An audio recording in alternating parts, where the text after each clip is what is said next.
Patricia López Gómez, graduada en biología con máster en ingeniería tisular y terapias avanzadas. Tiene experiencia en cultivos celulares y ha trabajado en el laboratorio de investigación básica. Actualmente investigadora predoctoral en ingeniería biomédica junto al grupo de biomateriales, biomecánica e ingeniería de tejidos. En esta charla se abordará la trayectoria de la investigadora en este campo, así como el presente y futuro de las herramientas más poderosas para tratar las lesiones de cartílago y hueso a nivel articular, haciendo hincapié en la impresión 3D biomédica y bioimpresión 3D de este tipo de tejidos. Sin más preámbulo, invitamos a la especialista Patricia López. Hola, ¿qué tal? ¿Se me escucha? Sí, se lo escucha. Sí, todo perfecto. Voy a conectar la cámara para que todos podáis verme. ¿Qué tal? ¿Se me ve? ¿Todo bien? Sí, todo bien. Es- Estupendo, genial. ¿Qué tal? ¿Cómo estáis? Espero que lo estéis pasando muy bien. Voy a proceder a compartir mi pantalla para que veáis. Espero que vaya todo bien. Ujú. ¿Me confirmáis, por favor, que se ve perfectamente y que podéis ver la diapositiva sin ningún tipo de problema? ¿Todo bien? Aún no se ve. ¿No se ve? Ujú.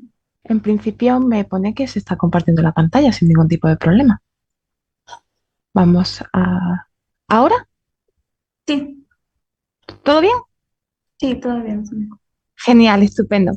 Pues bueno, buenas tardes. Creo que allí serán en torno a las 5 de la tarde. Aquí en España, desde donde voy a dar yo la ponencia de hoy, pues es un poquito más tarde, son las 11 ya de la noche, así que buenas tardes o buenas noches, dependiendo de dónde me estoy viendo, o incluso buenos días, quién sabe. Estoy muy agradecida de que me habéis dado la oportunidad, por haberme dado la oportunidad hoy para estar con vosotros. Y bueno, pues vamos a hablar un poquito sobre la ingeniería tisular desde un punto de vista bastante básico y divulgativo. Y como ya bien me han presentado, vamos a hablar sobre las lesiones de hueso y de cartílago y vamos a hacer especial hincapié en la impresión 3D, ¿vale? Entonces, bueno, vamos a empezar. A mí siempre me gusta empezar mis presentaciones haciendo un poquito de background sobre mi recorrido para aquellos que no me conozcan. Bueno, pues yo soy Patricia, encantada, muchas gracias por estar hoy conmigo. Yo soy bióloga de formación en mi ciudad natal, en Málaga, hice mi carrera y posteriormente me desplacé a otras provincias de mi país, de España, donde actualmente también estoy residiendo, para seguir formando y para seguir pues, completando mi formación tanto académica como profesional. Hice mi máster en Ingeniería de Tejidos y Terapias Avanzadas y posteriormente me fui a la capital, a Madrid, para seguir formándome esta vez realizando el experto en impresión 3D biomédica. Y posteriormente, lo que estoy haciendo ahora mismo, resido en la ciudad de Barcelona y soy investigadora predoctoral en el grupo de BBT de la Universidad Politécnica de Cataluña y estoy haciendo mi doctorado en ingeniería biomédica. Al mismo tiempo que sigo formándome, esta vez en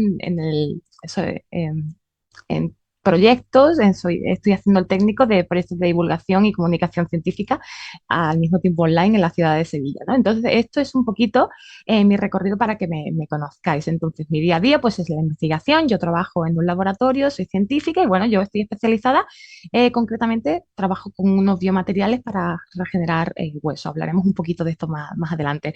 También me encanta toda la divulgación y toda la transferencia de conocimiento, hago talleres, participo de forma muy activa en proyectos de innovación docente y educativa, hago talleres de comunicación y también creo fervientemente en la unión de todas las disciplinas y campos de estudio STEM junto con el arte. El arte es otra de mis pasiones junto con la ciencia, ¿no? Entonces, bueno, pues esto soy yo, ¿no? Yo hago mis talleres, hago comunicación científica y divulgación, tanto a nivel de pregrado, la hago tanto nacional, en mi país, como internacionalmente, siempre que tenga la oportunidad. Si algún día me invitáis allí, yo a lo mejor algún día nos conocemos en persona.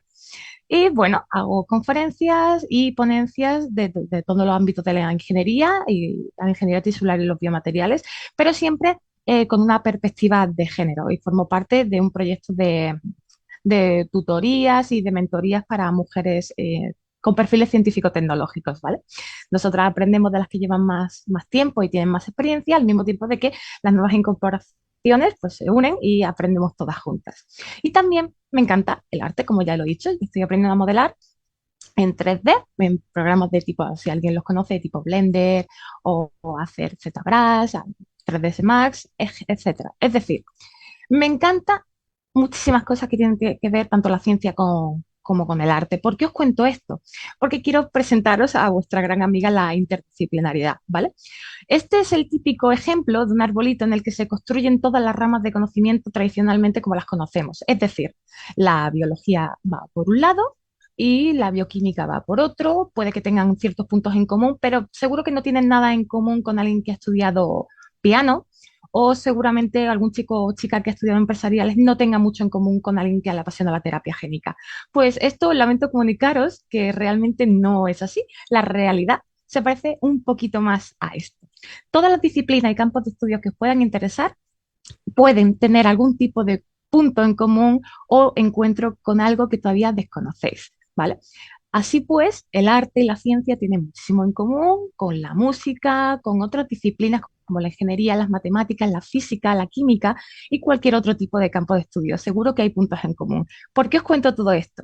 Porque en la ingeniería biomédica pasa exactamente lo mismo. Ahí tenéis un pequeño esquema sobre todas las disciplinas, todos los pequeños campos de estudio que conforman lo que sería la denominada ingeniería biomédica. Si os fijáis, si veis mi ratón, pues por aquí estaría la ingeniería de tejidos, ¿vale?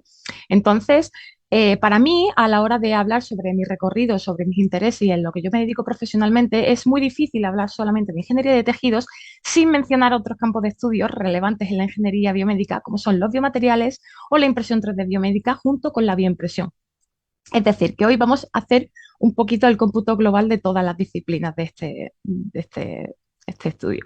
Para empezar, vamos a trabajar sobre la ingeniería de tejido o ingeniería tisular, son sinónimos. Pero, ¿qué es la ingeniería tisular? No sé si creo que este evento está abierto para todo el mundo, así que vamos a tratarlo desde un punto de vista bastante divulgativo y básico para que todos podamos aprender algo nuevo. La ingeniería tisular pues, es una especialidad que abarca tanto la ingeniería como las ciencias de la vida para generar sustitutos morfofuncionales de tejidos y órganos, bien para mejorar o restaurar o reparar una función en el cuerpo. Esto, que explicado un poco así, la definición la podéis encontrar en cualquier parte de Internet, a mí siempre, siempre, siempre, y si alguien ya me conoce, me encanta explicarlo como un puzzle. La ingeniería de tejidos bueno, pues es el puzzle perfecto entre diferentes componentes para crear lo que sería el sustituto biomimético de un tejido y en un futuro de un órgano.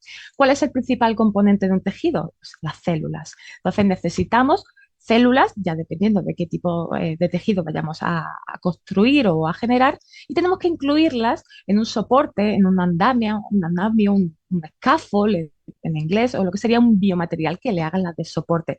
Y también dependiendo del protocolo, podemos emplear o no ciertas moléculas con bioactividad que puedan modificar el biomaterial o bien eh, servir de señales a las células para dirigir bien el funcionamiento de nuestro implante. Esto pueden ser péptidos, pueden ser proteínas o pueden ser factores de crecimiento o cualquier otro tipo, perdón que estoy aquí con la botellita de agua que tengo la garganta un poco o cualquier otro tipo de moléculas con bioactividad. La idea principal es crear un implante tanto con células, biomateriales o moléculas de señalización. En la ingeniería tisular, no todas las piezas del puzzle tienen que estar presentes. Esto significa que nosotros podemos crear nuestro implante con células y un biomaterial, sin ningún tipo de molécula de señalización, sin ningún tipo de bioactividad adicional. O bien, por el contrario, podemos tener nuestro biomaterial con estas moléculas, sin necesidad de células. O bien hacer diferentes combinaciones de cada una de ellas, diferentes tipos de biomateriales juntos, varios tipos celulares, etcétera. Tantas modificaciones como queramos para conseguir nuestro puzzle, nuestra pieza perfecta. Pero bueno, esto en algún momento o a algún señor o señora pues se le ocurrió, ¿no? Esto tiene su origen y esto tiene un porqué. Yo siempre pongo este pequeño cronograma desde hace varias décadas porque quiero dejar patente que la ingeniería tisular y la medicina regenerativa son técnicas, son disciplinas y campos de estudio realmente muy recientes. Quiero decir, bueno, desde 1970 en adelante, si nos paramos a pensar, han pasado muy pocas décadas. Para nosotros puede significar una vida. Supongo que bueno, yo no nací en los años 70, ¿vale? Yo soy mucho más joven, pero fijaros cómo ha avanzado y cómo ha cambiado, ¿no? La ingeniería tisular y la medicina regenerativa, bueno, pues tienen ciertas similitudes y diferencias, pero bueno, yo estoy especializada en ello. Y fijaros cómo la impresión 3D ha llegado para quedarse en medicina.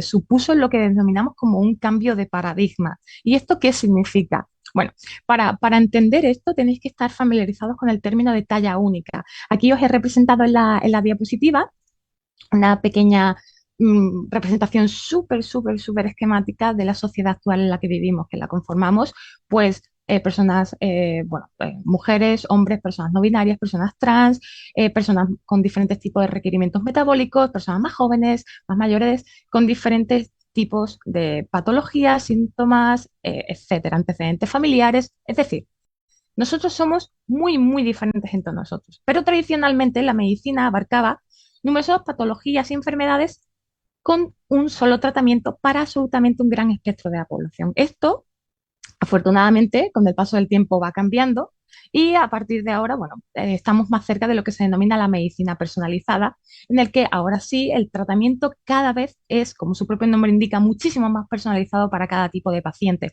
porque el mismo medicamento puede afectarme a mí de una forma y a ti de otra, ¿vale? Bueno, fijaros que el espectro en la sociedad pues es muy amplio, somos todos súper diferentes. Y colmarme, ya digo que la garganta. Y bueno, en la ingeniería tisular, dentro de todo lo que abarca, existe un campo ampliamente especializado en el estudio de los biomateriales. Recordad que es este scaffold, este andamio, este soporte sobre el que podemos incluir nuestras células. ¿Pero qué es un biomaterial? Bueno, una pequeña definición que sí que tiene ya bastante tiempo, es de la Sociedad Europea de Biomateriales de los años 90. ¿Por qué os la pongo? Porque es una definición bastante simple, pero muy acertada de lo que a día de hoy podríamos considerar que es un biomaterial. Por supuesto, las definiciones van cambiando, van evolucionando y esto es síntoma de buena ciencia. Pero fijaros, a día de hoy, ¿qué pueden hacer los biomateriales por nosotros? Los biomateriales dentro del campo de ingeniería tisular se pueden emplear para regenerar y reparar muchísimas funciones y partes del organismo. Por ejemplo, bueno, válvulas cardíacas, podemos generar implantes dentales, implantes de córnea, bueno, reparación y regeneración a nivel osteocondral, que es cartílago y hueso, que es en lo que yo estoy especializada, pero fijaros, también tenemos vasos sanguíneos, implantes de cóclea, también tenemos regeneración de la piel, bueno, otro tipo de prótesis para caderas, etcétera. Que sepáis que hay un amplio espectro de usos. ¿Pero qué tienen en común? ¿Qué características tiene que cumplir un biomaterial para que pueda ser utilizado en este tipo de tecnologías? Pues básicamente tiene que ser biocompatible. La biocompatibilidad es una característica que tiene que estar intrínseca en un biomaterial, es decir, introducir el material dentro del organismo, sea el que sea, y que no tenga ningún tipo de efecto citotóxico, que no sea carcinógeno, que no haya ningún tipo de problema de tumores, que sea estable y que, dependiendo del protocolo que deseemos, se vaya biodegradando con el paso del tiempo o bien se mantenga más o menos estable. Por supuesto, tenemos que tener en cuenta todas las características físico-químicas de densidad, de peso, de forma, la arquitectura de la pieza o del implante que vayamos a generar y de cara a la traslación clínica en un futuro y a su uso masificado, entre comillas, por decirlo de alguna forma, es decir, en el uso en el día a día en la clínica, debe ser barato, debe ser reproducible y, por supuesto, fácil de usar. Bien. ¿Y cómo podemos clasificar estos biomateriales? De muchísimas formas. Podemos hacerlo de muchísimas formas en función de su naturaleza, si son naturales o bien sintetizadas en el laboratorio, son sintéticos o mixtos, si hacemos una unión de varios de ellos, ¿vale? Naturales, bueno, pues todos conocemos el alginato, que es muy usado, se utiliza también para cocina, la gelatina, la agarosa, no sé si os suenan estos nombres, si yo digo ácido hialurónico, hay ciertos compuestos que se utilizan en ingeniería tisular que son, bueno, incluso el colágeno, el quitosano, que son de ámbito pues, natural, se puede considerar. Luego también los podemos agrupar en función del tipo, si son metálicos, si son cerámicos, poliméricos o compuestos. Volvemos a lo mismo, si tienen algún tipo de modificación o son una mezcla entre ellos, o también si son duros o si son suaves. Existen muchísimos tipos de clasificaciones. También una de las más importantes es agruparlos por las denominadas generaciones. Y es que en ingeniería tisular y en el campo de los biomateriales, al principio los biomateriales debían de ser inertes y solo se utilizaban para sustituir A por B, como un implante de cadera. Si hay algún tipo de fallo en la unión con el acetábulo o con el hueso o en general con la articulación, simplemente abrimos, intervenimos, sustituimos y cambiamos. Y ese biomaterial se queda ahí y no hace absolutamente nada, sirve solamente de función, pero no tiene ningún tipo de actividad adicional.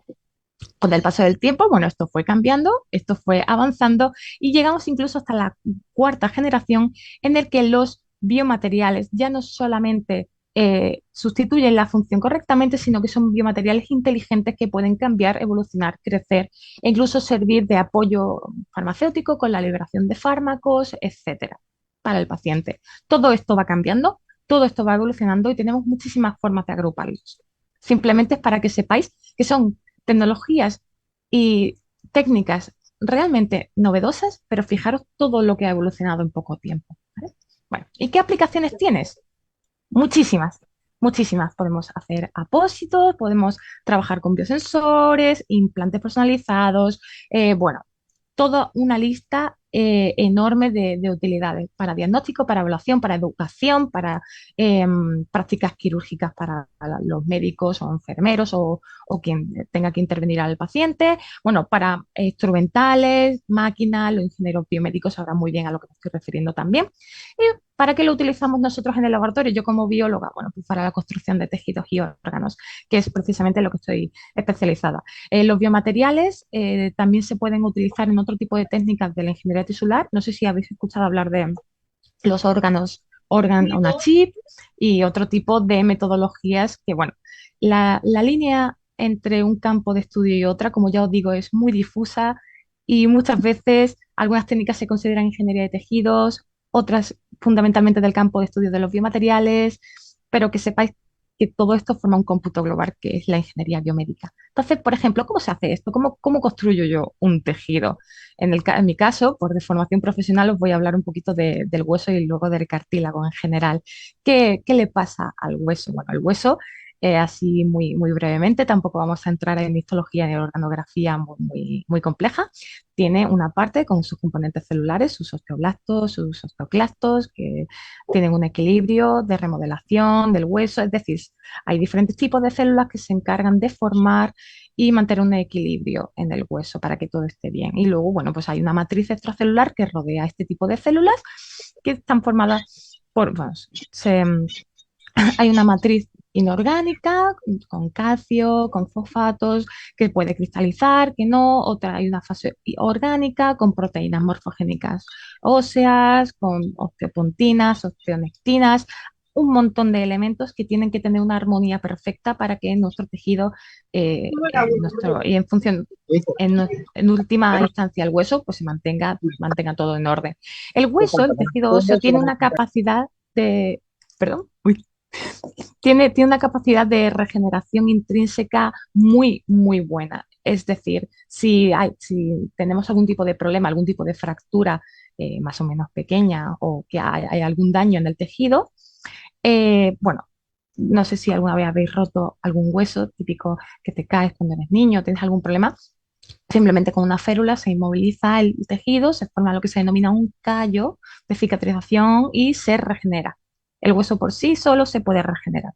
Fijaros, la estructura por dentro, ya os digo, tiene un montón de elementos, es súper compleja, no vamos a entrar en este tema, pero quiero que sepáis que este equilibrio y esta estructura en el hueso se puede ver alterada por diferentes problemáticas.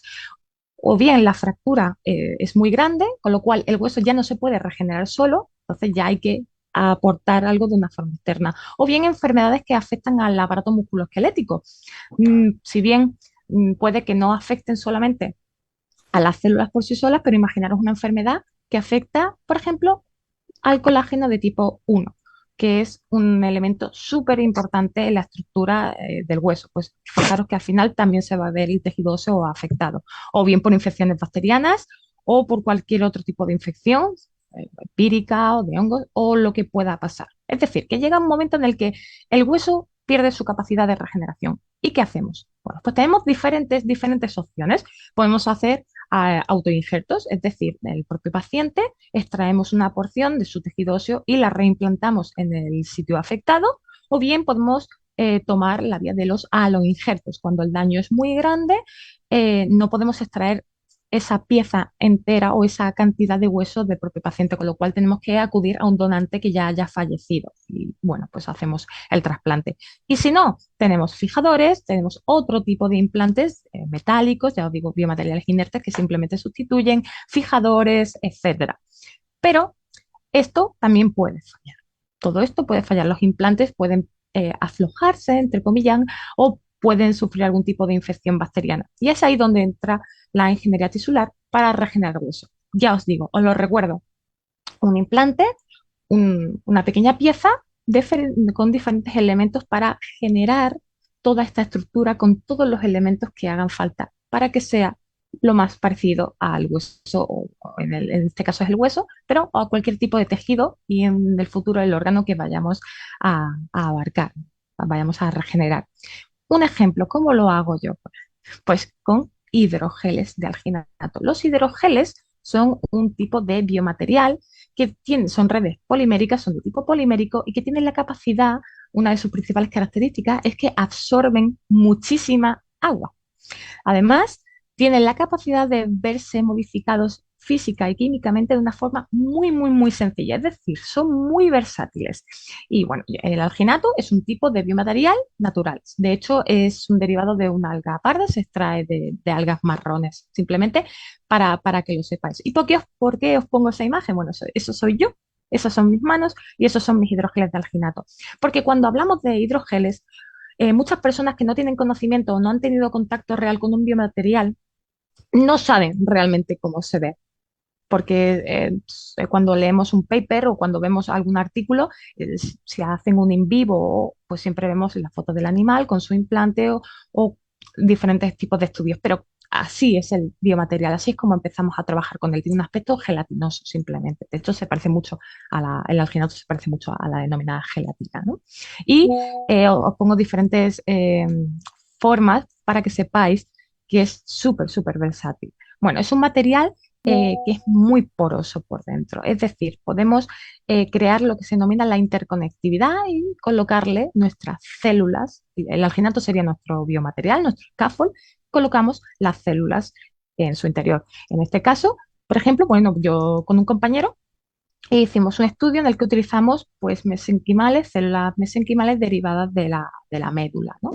Y bueno, ahí estábamos concretamente eh, mediante ensayo y error. Esto es la ciencia, si estáis familiarizados con el trabajo en el laboratorio, sabéis cómo funciona. Intentando averiguar cuál es la cantidad exacta de células que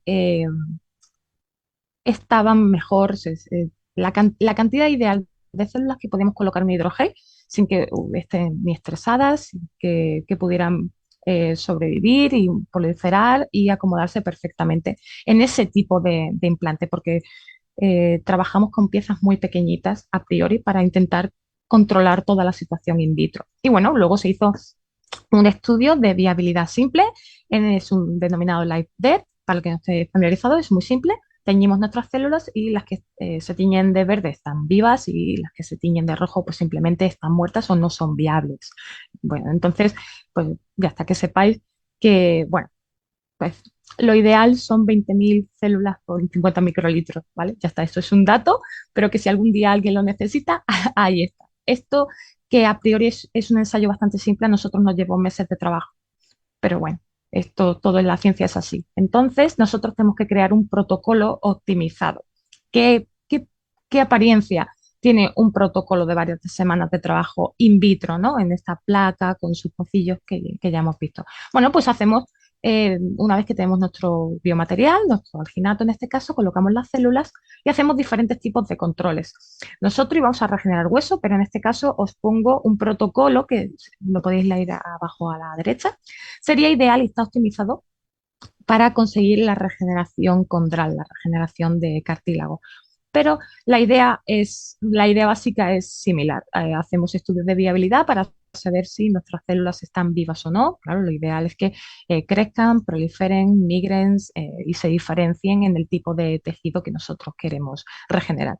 Y posteriormente, si conseguimos crear microtejidos, en este caso, pues ya podemos pasar a hacer tinciones y a poder identificar todos y cada uno de los elementos que hemos dicho previamente que vamos a trabajar. Si trabajamos con cartílago, pues ya no es tipo colágeno 1, es colágeno 2 si trabajamos con cartílago articular, y otro tipo de componentes que si bien ya no son osteonectinas o teopontinas, pues tenemos que trabajar con proteoglicanos o glucosaminoglicanos o otro tipo de elementos mucho más específicos del cartílago. Ya veis que tenemos que optimizar y cambiar el protocolo en función del tejido con el que trabajamos. Una vez que tenemos todo controlado in vitro, en el laboratorio todos los resultados son óptimos y nuestro biomaterial es perfecto, entre comillas perfecto, todo lo que se puede conseguir, tenemos que pasar al in vivo, ¿no? Entonces, cuando ya trabajamos con los animales, esto sería la continuación del protocolo anterior y por supuesto es ideal para cartílago, pero ya os digo, esto, las modificaciones de los elementos simplemente, las tinciones y la forma de determinar. Bueno, normalmente siempre hay una evaluación en escala macroscópica en el que una vez que trabajamos con los animales, pues medimos simplemente, ¿no?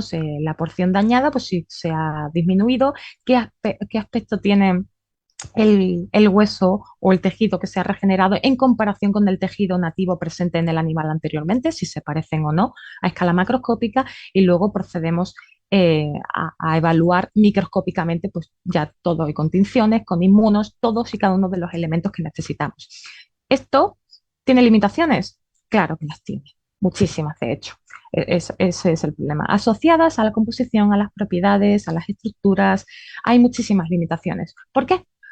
Porque, claro, el biomaterial perfecto no existe, no existe. Tampoco tenemos optimizado cuánto tiempo exactamente hay que dejar según qué tipo de célula, cómo interactúan las células, en qué tipo de arquitectura. De hecho, hay muchísimos estudios para saber qué tipo de poro es mejor o peor para según qué tipo de célula en función de qué tejido.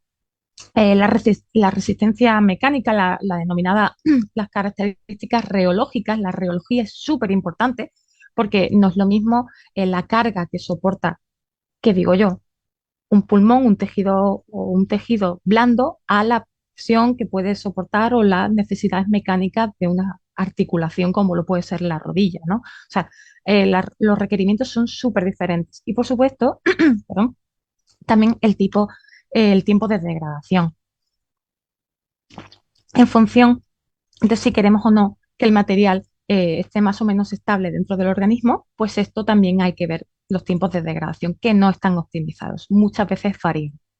Bueno, ¿y cómo hacemos frente a este tipo de limitaciones? ¿Cuál es el futuro, entre comillas? Muchísimas personas y muchísimos grupos de investigación, desde hace poquitas décadas, como ya habéis visto, apuestan por las denominadas tecnologías de impresión 3D, que bueno, son un conjunto de tecnologías, eso sí es importante que lo sepáis. Cuando hablamos de impresión 3D no es la impresión 3D, son un conjunto de tecnologías que mediante la adición sucesiva de capas nos permiten crear con alta precisión pues estructuras muy complejas, ¿no?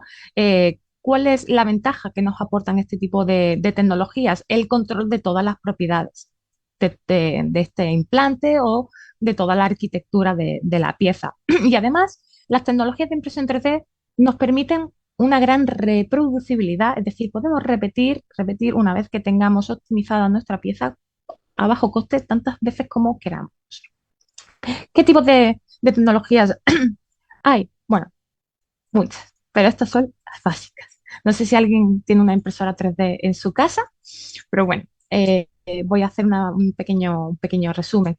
Bueno, tenemos la de polimerización en cubeta o batea, que también se denominan, que son las impresoras de resina. Son las que tienen el material líquido. También tenemos, como su propio nombre indica, la impresión a base de polvo o a base de gotas. Bueno, en la impresión a base de polvo, pues simplemente una capita de polvo llega un láser y polimeriza. La máquina automáticamente pone otra capa más de polvo, vuelve a polimerizar y se va creando, pues, por adición sucesiva de capas de polvo, pues toda la estructura, ¿no? Y posteriormente, pues tenemos también la impresión a base de gotas, o la impresión basada en la extrusión en función de si el polímero está en estado líquido o fundido, ¿no? La impresión basada en la extrusión son las típicas que denominamos de polímero, de FDM, en las que como una manga pastelera, el material se va fundiendo y se va depositando, simplemente capa a capa.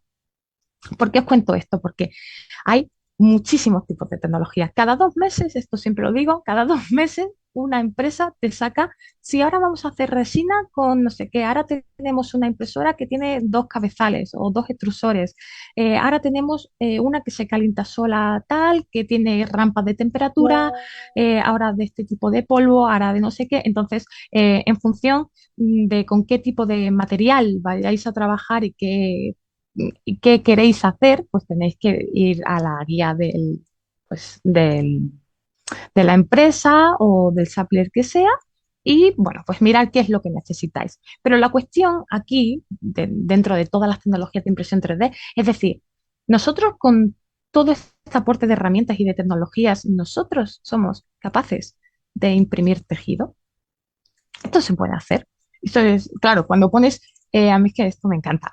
Cuando pones bioimpresión en algún buscador tipo Google o lo que queráis, bueno, salen unas máquinas, bueno, impresionantes, un corazón perfecto, que en realidad el corazón se parece más a este que yo tengo aquí, que está hecho de resina, no es un corazón real, pero bueno, que parece todo como muy de ciencia ficción. ¿Esto se puede hacer a día de hoy? Bueno, sí y no. La bioimpresión 3D existe y es una tecnología maravillosa. De hecho, se emplea con tecnologías de impresión 3D básica, la de extrusión, la tinta y la luz. Y se han llegado a crear pues, sistemas generales para reconstruir tejidos y órganos con múltiples cabezales, que no es más que una, una impresora con diferentes tipos de cabezales. ¿Cuál sería la tecla, ¿no? ¿Cuál es la clave en este sentido? Pues en cada cabezal, en cada extrusor, colocamos un tipo de tinta diferente. Así pues, si necesitamos diferentes tipos de elementos para regenerar nuestro tejido, pues imaginaros que vamos a trabajar pues, con cartílago, ¿no? Por ejemplo, que lo hemos hablado varias veces. Pues ponemos colágeno de tipo 2 en un sitio, ponemos otro tipo de células mesenquimales en otro cabezal y vamos extruyendo y vamos formando la pieza. Esto tiene ciertas limitaciones también porque hay que tener mucho cuidado cuando trabajamos con células. Sí que hay que tener en cuenta, perdón, la diferencia entre impresión 3D y bioimpresión, que a priori a veces, incluso en artículos científicos que yo he visto publicados, esta diferencia no se deja muy clara. Cuando hablamos de impresión 3D, no hay ningún tipo de aporte celular que pase por el extrusor de la máquina. Es decir, tú puedes imprimir colágeno, colágeno, nada más, sin células y sin nada más. Eso no es bioimpresión. Aunque luego tú a posteriori incluyas las células dentro de ese colágeno. Eso no es bioimpresión, ¿vale? Para que sea bioimpresión 3D, la tinta tiene que incluir células y esas células tienen que pasar a través del extrusor de la bioimpresora, ¿vale? En este caso ya, sí, con toda la ley y con toda la propiedad, nosotros podemos hablar de bioimpresión tridimensional en este caso. Vale, simplemente es una pequeña aclaración porque yo me he encontrado publicaciones en páginas como PubMed, en bases de datos como Scopus o Web2Science, en el que no se deja muchas veces clara esta diferencia, este tipo de tecnologías y hay que comprenderlas para conocer mejor la técnica. Muy bien. ¿Y esto en cartílago y hueso se ha logrado? Sí, se ha hecho. Se ha hecho. Bueno, esto por supuesto, este estudio no es mío, está representado. Yo simplemente he hecho un pequeñito esquema, perdón, de verdad, la gripe me ha cogido bien. Bueno, bueno, la pieza que se generó en este estudio estaba constituida tanto de una zona condral de cartílago y una zona ósea. Esto fue impresionante. Este avance, bueno, esta pieza, para los que tengan curiosidad, y está referenciado al estudio, pero que sepáis que era simplemente de pequeños milímetros de tamaño. Pero fue muy, muy, muy importante porque lograr una estabilidad con todos los tipos de elementos que constituyen dos tipos de tejidos diferentes es algo a tener muy en cuenta de cara a una evaluación y una evolución posterior en este tipo de tecnologías. Y además, si vamos un poquito más allá, hablando de esta ciencia ficción, a mí esto siempre me encanta, es que me encanta, siempre pongo este ejemplo. Tenemos los denominados biopens. Los biopens, como su propio nombre indica, pues son bolígrafos que permiten una extrusión coaxial de dos tintas. Es decir, nosotros podemos generar, es como una bioimpresora portátil en el que, gracias a la extrusión coaxial de dos tintas, simplemente podemos bioimprimir in situ. ¿Esto qué quiere decir? Que tenemos la capacidad de directamente colocar tejido impreso dentro de un paciente en el quirófano. Bueno, en este estudio, que también está referenciado, por supuesto, que son uno de los creadores, porque hay varios grupos trabajando en este tipo de tecnologías, se extruyó GELMA, que es una base es un biomaterial con base de metacrilato, y adipocitos, que son células de la grasa. Pero bueno, esto también tiene ciertas limitaciones, como ya os he adelantado antes. Y estas limitaciones van muy de la mano, no solamente con el uso de las células o de los tejidos, que ya tiene per se problemas en la regulación, ya sabéis, las cosas de Palacio van despacio, pero poco a poco se va viendo la luz, sino que ahora también ya no estamos hablando solamente de las limitaciones del propio biomaterial, sino que ya hablamos también de las limitaciones intrínsecas en el uso de las bioimpresoras, porque esto es muy importante y va ligado sobre todo a la seguridad con el paciente, que es el segundo punto que os he puesto. ¿Quién maneja una bioimpresora? Lo hace el médico si va a trabajar con un paciente, lo hace un ingeniero biomédico, lo hace un biólogo, lo hace un técnico que esté especializado en este tipo de cuestiones, o quién maneja la bioimpresora. Por supuesto, el profesional que en última instancia sea capaz o deba o esté formado o formada para manejar la máquina, debe cumplir absolutamente todas las normas de buenas prácticas de fabricación y de trabajo en el laboratorio, ¿no? Hay que trabajar en absoluta esterilidad, hay que tener revisiones constantes de la máquina, etcétera. Esto, bueno, todos los que habéis trabajado en el laboratorio ya sabéis a lo que me estoy refiriendo, pero si alguien ha tenido además la oportunidad de trabajar con una bioimpresora, bueno, es un poco una fiesta porque necesita unas condiciones muy especiales, y cuando trabajamos con células per se, las células son delicadas, no las células tumorales o cancerosas, que esas aguantan cualquier cosa que le pongas, pero si trabajamos con células mesenquimales son muy delicadas, y las centrifugas se te pueden morir. Si las dejas te crecen muy despacio, son células además muy grandes, no puedes trabajar con la misma cantidad. Es decir, hay que tenerlo todo súper optimizado, y claro, esto requiere no solamente el trabajo en laboratorio, sino una ley universal, que precisamente es el tercer punto, que aúne tanto el estudio de las células madre, el trabajo de la bioimpresora, y asegurar, por supuesto, una seguridad total y una trazabilidad en el trato con el paciente. Es decir, nosotros tenemos que tener en todo momento controlado eh, qué ocurre antes, durante e incluso después de la intervención con el paciente. Hay que tenerlo en todo momento, esa trazabilidad es súper importante, y no solamente a corto plazo, sino establecer un seguimiento a largo plazo, que es muy importante, sobre todo en este tipo de tecnologías que constantemente se están renovando. Y bueno, en referencia a hueso y a cartílago, sobre todo a cartílago, hay ciertas recomendaciones, ya como lo he dicho antes, es la luz se ve al final del túnel, y ya empiezan a haber ciertas recomendaciones y ciertas leyes de disponibilidad para pacientes, y aunque todavía es pronto para hablar un poco de traslación clínica, creo que luego también tenéis una charla sobre biomateriales para bioimpresión. Estoy segura de que aportará muchísima más información de la que yo estoy dando ahora, pero que sepáis que poquito a poco esto tiene muchísimo futuro, y precisamente es una de las cosas que quiero dejaros en las conclusiones. Bueno, simplemente deciros que, como ya hemos visto, aunque data de la década de los 70 o los 80, son tecnologías con una gran evolución en estas últimas décadas, y tenemos pues tratamientos actuales que son rápidos, pero la idea es llevarlo a largo plazo, ¿no? Con esa necesidad, ese protocolo individualizado, ya hablamos también de medicina personalizada, para que sea exclusivo para cada paciente, con un enfoque multidisciplinar, que no solamente lo traten los médicos, que también ya hemos dicho de técnicos, de ingenieros biomédicos, químicos, farmacéuticos, biotecnólogos, bueno, ingenieros industriales, cualquier tipo de problema, si se abarca desde diferentes puntos de vista, es muchísimo más fácil de abordar y de solucionar que si solo tenemos un tipo de, un punto de mira, ¿no? Y por supuesto, pues establecer, y como pequeña reflexión ya para finalizar, que esto es un gran desafío, pero que tiene muchísimas expectativas de futuro.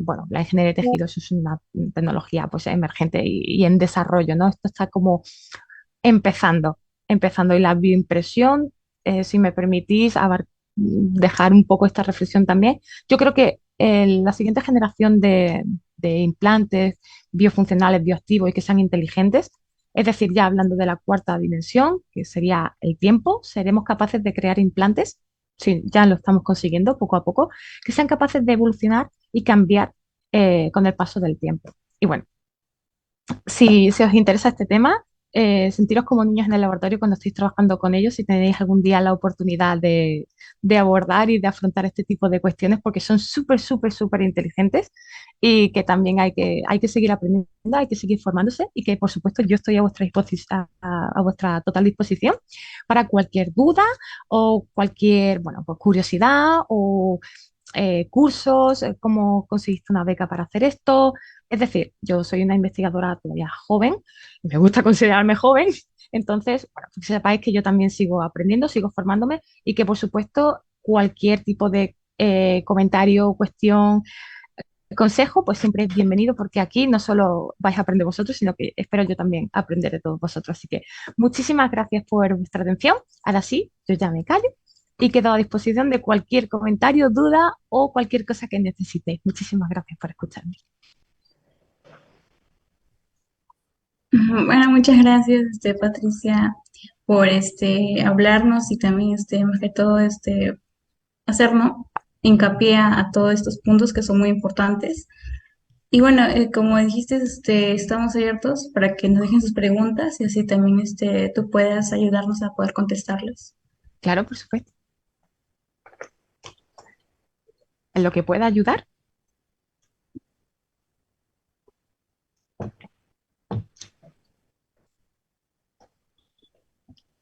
Me perdonáis que estaba con la garganta. Uf. ¿Me perdonáis?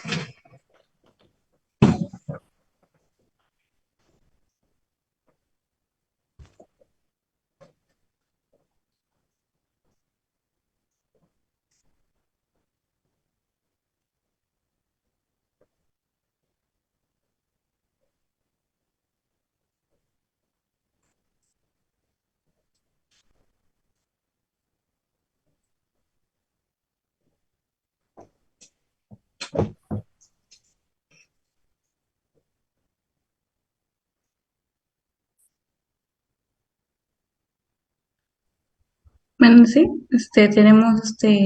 han levantado la mano, a ver, si mal Y pueden también hablar. estoy leyendo por el chat, creo que no me había fijado en los mensajes, perdón. Ay, muchísimas gracias. Me alegro mucho de que os haya gustado. Eh, vale, si me permites que estoy leyendo las preguntas en el chat, sí que veo un par de preguntas sobre cómo iniciarse en este tipo de estudios, ¿no?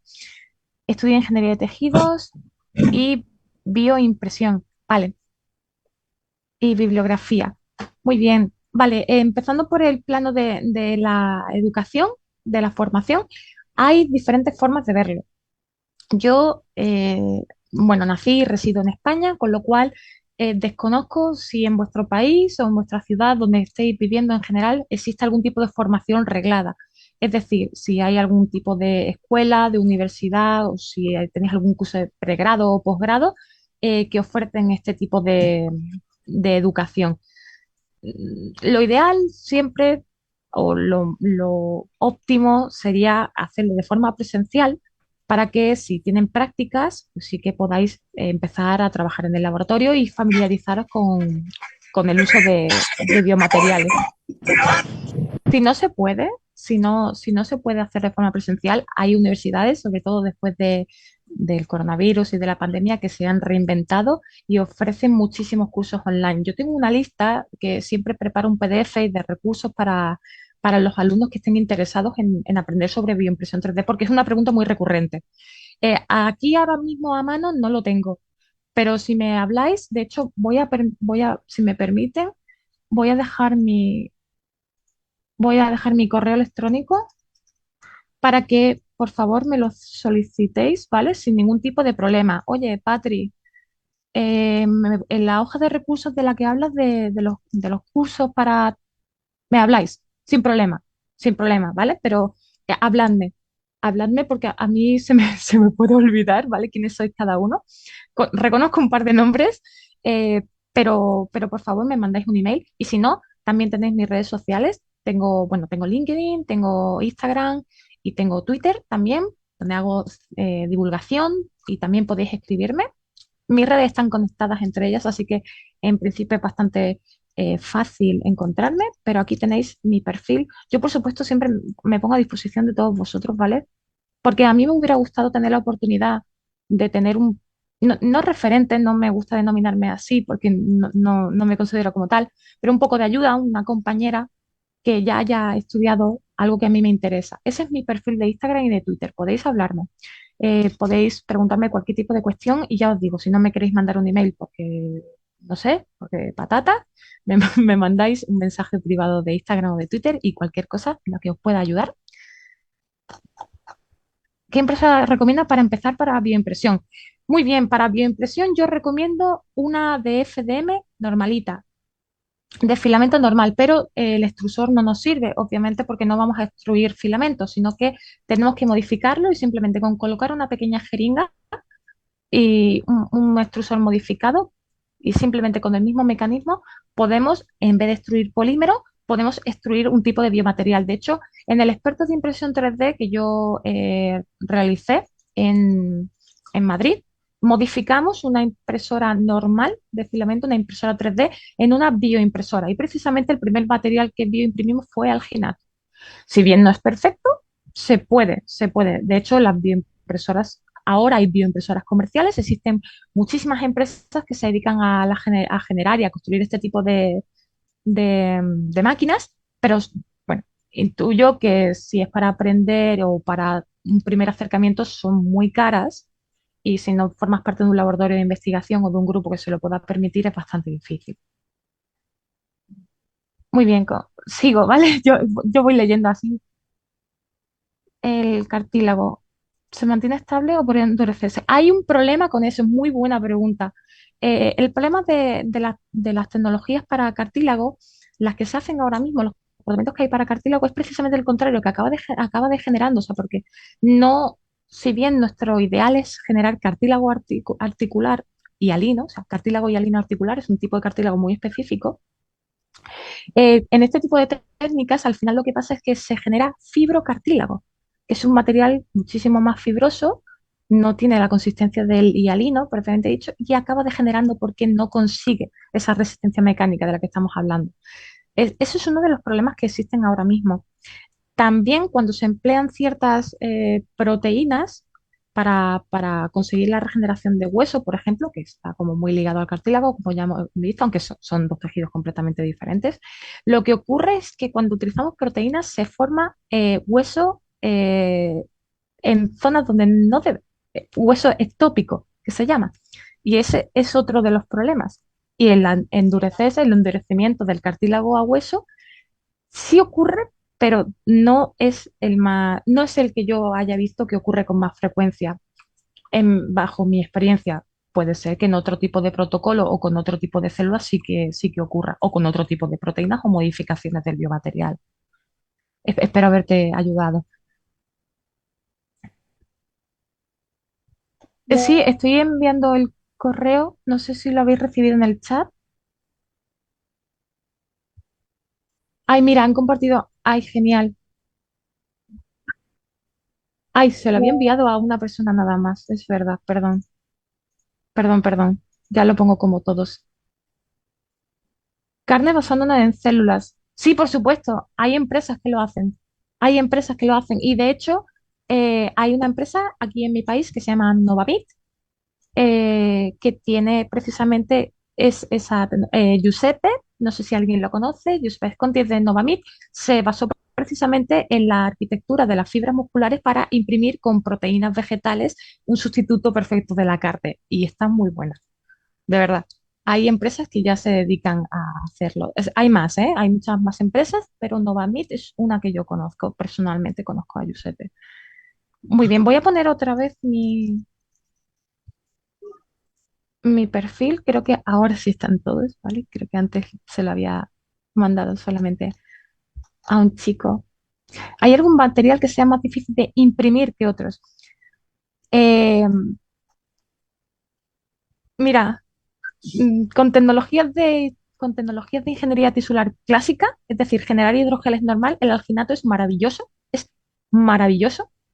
A mí me encanta y lo he utilizado mucho, he trabajado mucho con él, pero a la hora de bioimprimirlo es horrible.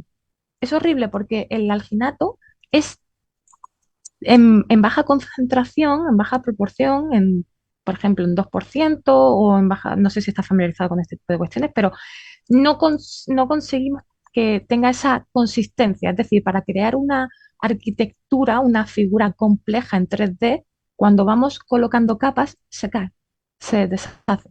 No conseguimos que tenga esa rigidez. Por ello, el alginato muchas veces se suele mezclar con otro tipo de polímeros, como por ejemplo con la gelatina, para que le dé esa consistencia y sí que podamos crear una pieza, una arquitectura. Eso sí que lo hemos hecho. Ya depende del problema. El alginato a mayores proporciones, por ejemplo, gelifica y se obtura el extrusor y no pasa absolutamente nada. Entonces es un problema. Existen los dos tipos de problemas, tanto que el biomaterial sea muy fluido, muy líquido y no tenga esa consistencia, como que sea demasiado consistente, por decirlo así, y no logremos que pase correctamente por el extrusor. O sea, fíjate, un mismo material te puede dar los dos tipos de problemas. Así que ya depende, como no existe el biomaterial perfecto, que es lo que hemos hablado, pues te van a dar problemas todos. Muy bien, no sé si me he dejado alguno más. Sí, hay otra pregunta. ¿Sí? Este, dice, ¿sería posible imprimir carne basándonos en células musculares de animales? Sí, es lo que he explicado antes de Novamid, que siguen, o sea, no se hace, pero las empresas que utilizan este tipo de tecnologías no imprimen células musculares, sino que utilizan otro tipo de proteínas como sustitutivos de la carne, pero se guían en la arquitectura del tejido muscular para hacerlo directamente en fibras, como el músculo esquelético. Bueno, tenemos a alguien que ha levantado la mano, a ver si Sí. prende su micrófono y nos dice cuál es su pregunta. Ujú.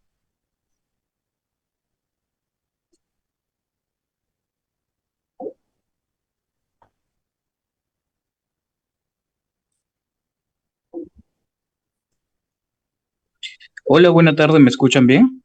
Hola, sí. ¿Qué tal, Patricia? Un saludo desde Lima, Perú, y espero que estés teniendo un excelente día. Primero, agradecerte por la charla que nos has brindado. Realmente es muy enriquecedora y son conceptos que realmente están muy interesantes. Mi especialidad es instrumentación biomédica. No veo Ujú. mucho lo que es tejidos, pero realmente, como tú mencionas, es un campo que es actualmente muy en desarrollo y pues realmente agradezco mucho la información que nos has brindado. Te quería preguntar algo puntual, es un poco más fuera de los conocimientos que has impartido. ¿Qué te motivó o cuál fue tu interés principal, el por qué ingresar a este campo de investigación? ¿Y cuál es tu motivación para poder continuar en ello? Ujú. Gracias y realmente agradezco nuevamente por la respuesta. Vale, muchísimas gracias por tu pregunta. Bueno, lo primero decir que en septiembre estaré en Lima durante una estancia por mi doctorado de unos 3 meses aproximadamente, así que si me invitáis, yo a conocernos, a tomar un café y a hablar de ingeniería de tejidos y de ingeniería biomédica en general. Estoy más que encantada. Y bueno, eh, es una pregunta que no me han hecho mucho y bueno, en charlas y en ponencias, pero que a mí me gusta muchísimo este tipo de cuestiones más personales, porque eh, más, más allá de conocer la investigación y el trabajo de una persona, conocer sus motivaciones y qué lo llevan a que siga sus sueños, por decirlo de alguna forma un poco más romántica, y a que siga la estela del conocimiento y siga formándose, es algo muy enriquecedor a mi parecer también. Fíjate, yo estaba en segundo de mi carrera cuando me detectaron artritis reumatoide seropositiva. Es una enfermedad autoinmune crónica y degenerativa no tiene cura y afecta a las articulaciones y al tejido sinovial que rodea al cartílago articular y a las articulaciones. Y eso fue un detonante porque, claro, eh, pocos meses después tuve mi primera práctica en biología celular y vi por primera vez el cartílago hialino de la tráquea a microscopio. Y estaba teñida con una tinción que se llama tricrómico de Majorelle, que es una tinción espectacular, tiene todos los colores, a mí me gusta muchísimo. Y se me juntaron, era una época un poco difícil de mi vida. Claro, yo era bastante joven, cuando te detectan una enfermedad a esa edad y ves el tejido y estudias en biología, al final algo en mí me dijo, oye, tienes que estudiar esto, tienes que estudiar este tipo de tejido, entender qué te pasa y puede que ya para ti no, pero para los que vengan después de ti, puede que haya una posibilidad, ¿no? Y entonces, cuando llegué a mi trabajo final de carrera y vi las opciones que tenía para investigar y una de ellas era regeneración de cartílago articular, no lo dudé, no lo dudé, ni un segundo, lo vi y dije, esto es para mí. Yo tengo que estudiar esto, tengo que investigar sobre el cartílago y sobre el hueso, voy a dedicarme en cuerpo y alma a intentar eh, encontrar algún tipo de solución o herramienta para las personas que vengan detrás de mí y eso hago, y eso hago. Claro, las tecnologías ya habéis visto que tardan muchísimo en la traslación clínica desde que se inventa, entre comillas, o se descubre un principio activo de un fármaco o algún tratamiento y llega a la clínica, pueden pasar una vacuna o pueden pasar 30 años o 40 o más. Entonces, puede que para mí no, pero he descubierto en la ciencia una pasión y he descubierto que quiero seguir trabajando en ello, ya no por mí, sino por los que vengan detrás de mí.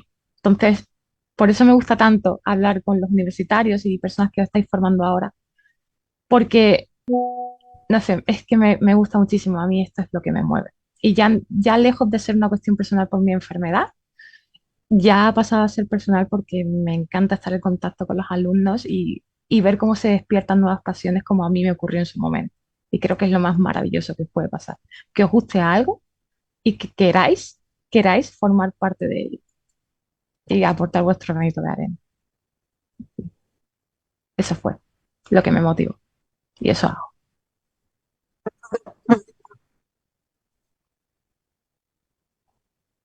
Muchas gracias por tu respuesta, muy motivadora también para alentarnos a nosotros que estamos cursando ello, ¿no? La carrera.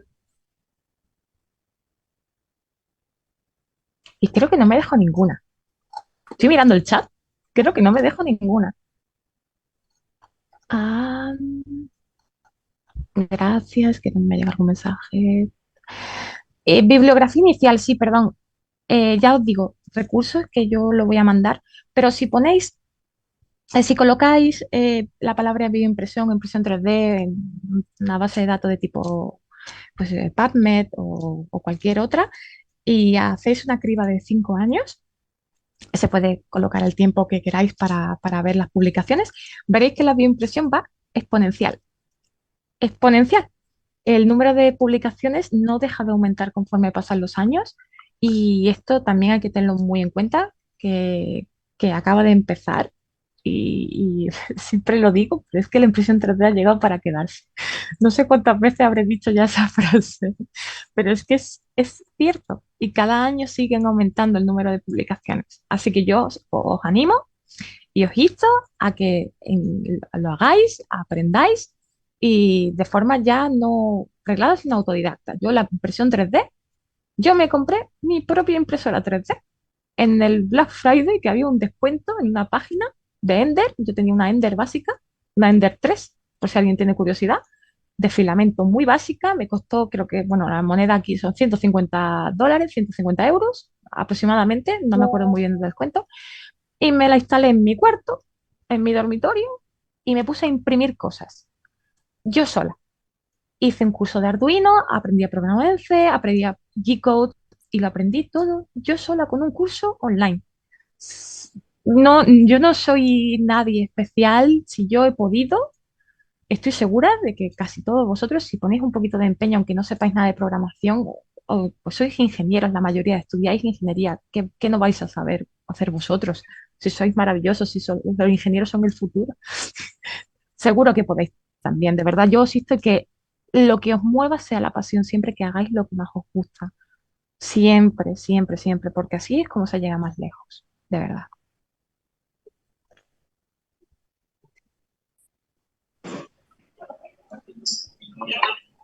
Y si queréis, si queréis, cuando esté en Perú, en Lima, yo perfecto, que acabo de leer el mensaje, yo encantadísima de la vida. El tiempo que esté allí, nada, de verdad, muchísimas gracias por prestarme atención este ratito y por pasarlo conmigo. Y espero a que hayáis, bueno, pues aprendido un poquito más si os interesa o despertaros esa curiosidad que de vez en cuando está bien tenerla, que eso mueve mucho. Sí, claro, nuevamente agradecerte por ese momento en que nos has compartido un poco de tu tiempo para darnos esta charla, que de verdad es muy importante, ¿no? Más que todo. Y